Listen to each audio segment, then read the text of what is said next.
Hello students. So since we have finished our first chapter, so now let us move on to our next chapter. But before that, I would request all of you once again that kindly complete the work that I have given, the assignments that are given, to complete those things, and you need to submit it to me so that I can check and I can tell you that whether the things are okay with you people or not.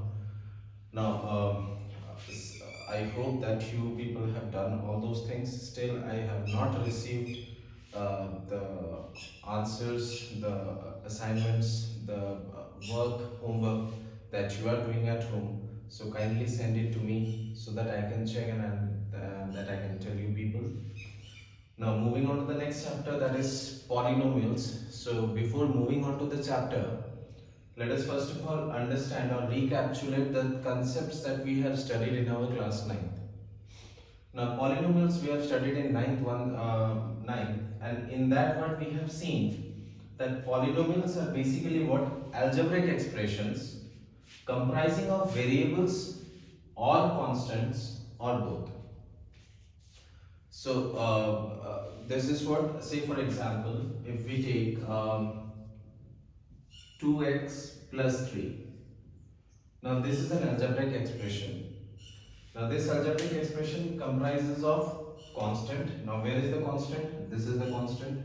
Now if you remember, constants are the things whose value never changes, which always remains same. So 3 will always remain same, 3 will never change. But if you look onto this part 2x, now the value of 2x is specifically cannot be determined, since the value of x is not known. The value of x could be anything. Because of that reason I can say the value of 2x could be anything. If x is 1, it would be 2. If x is 2, it would be 4, and so on. So based on that I can say this is a value whose this is an expression or term rather whose value will keep on changing, which varies. So something which keeps on varying are said to be what? Variables. So here in this part of variables you will see that if this is a variable part, the variable part specifically the variable is this one. Then what is 2 over here? 2 is known as the coefficient of the variable. If you remember, we have studied in our previous class only, coefficients are what? That something which is there along with the variable in the same term. Now in this term, along with the variable, if I am considering x to be the variable, then 2 is said to be the coefficient of x. Or rather you can say 2 is what? The numeric coefficient of x. So this is 2x plus 3. So this is basically an example of a polynomial comprising of two terms. If you remember, the terms are separated by plus and minus sign.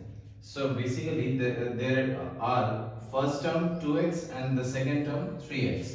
Sorry, 3. So basically this is a polynomial comprising of two terms, and that is said to be a binomial. If you remember, similarly if you say 4x, something like this. So this is what? This is a monomial comprising of a single term. So similarly, if you keep on categorizing them, so depending upon the number of terms in a particular polynomial, we can say we are having what? Monomial having one term, binomial having two term, trinomial 3 term, and so on. So this we have seen in our previous class. Now remember one thing, that the polynomial can comprise of only variable like this, simply x or x square plus x. This is what? This is comprising of only the variable part. Or it can comprise of only constant like say 2, simple 2 is also a polynomial, or both, combination of both like this. Okay, this is the variable part, this is the constant part, so we can have both of them. So this is what a polynomial is. But along with that we have seen that in case of a polynomial, what we need to understand is that the power of the variable should always be what? A whole number. The power of the variable should always be a whole number, that is 0, 1, 2, 3, 4 till infinity. So the power of the variable is the alphabets that you are using to represent the unknown, like x, y, z and so on. So the power of those variables will always be what? a whole number. This is what you need to understand. Like for example, if I am having root x, fine. If you are having root x, so this specifically means what?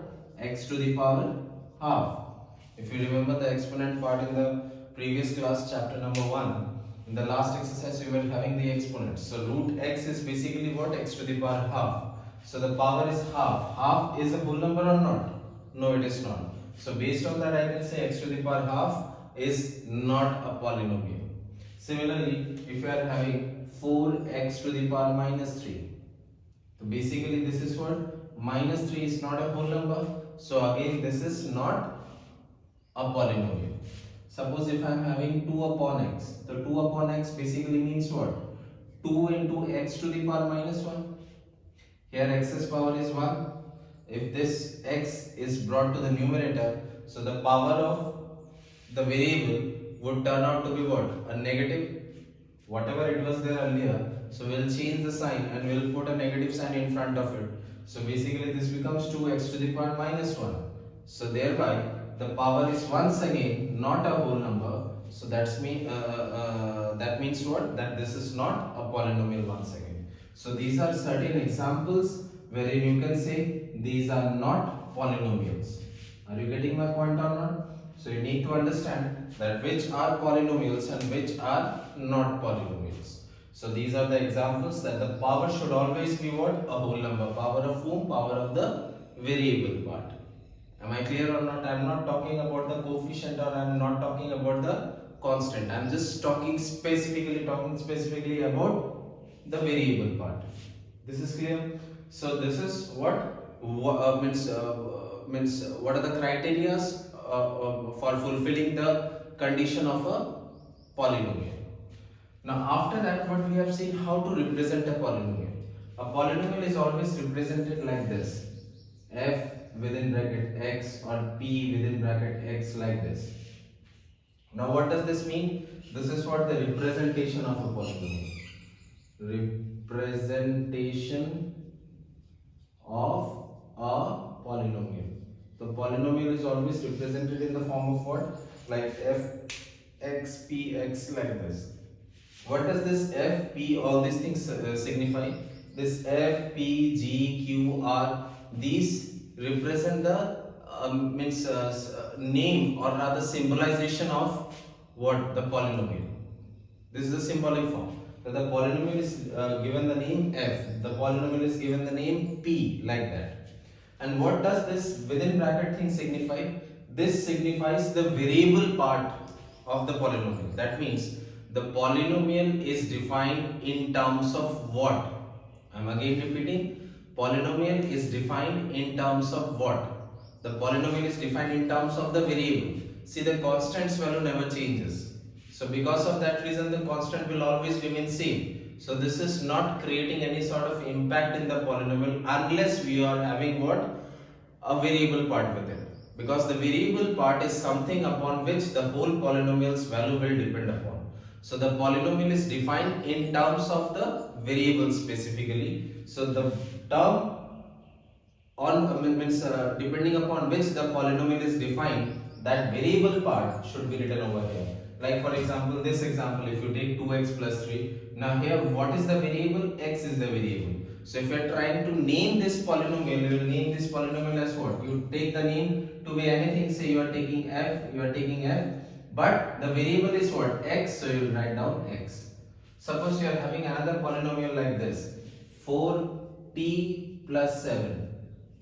4t plus 7. So this polynomial is defined in terms of t. So you will name the polynomial anything, say p, but within bracket you will write down t. That means the polynomial is defined in terms of t. So this is the way we represent polynomials.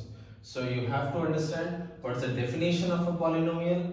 Next, what are the criteria for fulfilling the condition of a polynomial, and then how to represent a polynomial, how to write down the names of the polynomial, the representation of the polynomial part.